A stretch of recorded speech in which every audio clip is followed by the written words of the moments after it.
کیا آپ کی زندگی میں خوف اور پریشانی ختم ہونے کا نام نہیں لیتے؟ کیا آپ نے کبھی یہ سوچا ہے کہ آخر اللہ پر توکل کرنے کا اصل مطلب کیا ہے؟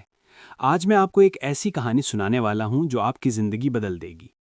مدینہ کے ایک نوجوان کی زندگی مشکلات سے بھری ہوئی تھی۔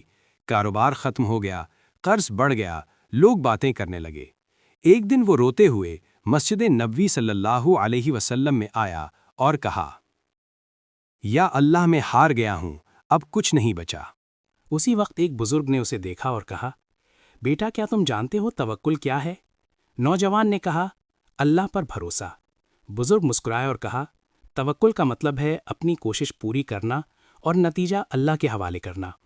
یاد رکھو، اللہ قرآن میں فرماتا ہے، وَمَن يَتَوَكَّلْ عَلَى اللَّهِ فَهُوَ حَسْبُهُ، جو اللہ پر بھروسہ کرے اللہ اس کے لیے کافی ہے۔ یہ سن کر نوجوان کا دل بدل گیا۔ اس نے اپنے خوف کو امید میں بدل لیا۔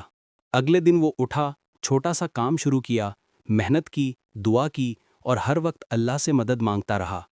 کچھ ہی مہینوں میں اس کا قرض بھی اتر گیا اور کاروبار کامیاب ہو گیا۔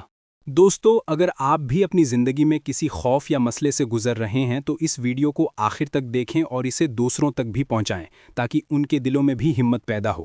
لائک اور شیئر کرنا نہ بھولیں۔ دوستو، یاد رکھیں، خوف جتنا بڑا ہو، ہمارا اللہ اس سے بھی بڑا ہے۔ آج سے اپنی ہر فکر اور ہر پریشانی کو اللہ کے سپرد کریں، محنت کریں، دعا کریں اور نتیجہ اللہ پر چھوڑ دیں۔ آپ دیکھیں گے کہ خوف امید میں بدل جائے گا اور دل کو سکون ملے گا۔ نیچے کامنٹس میں لکھیں، میں اللہ پر توکل کرتا ہوں، تاکہ یہ اعلان آپ کے دل کو مزید مضبوط کرے۔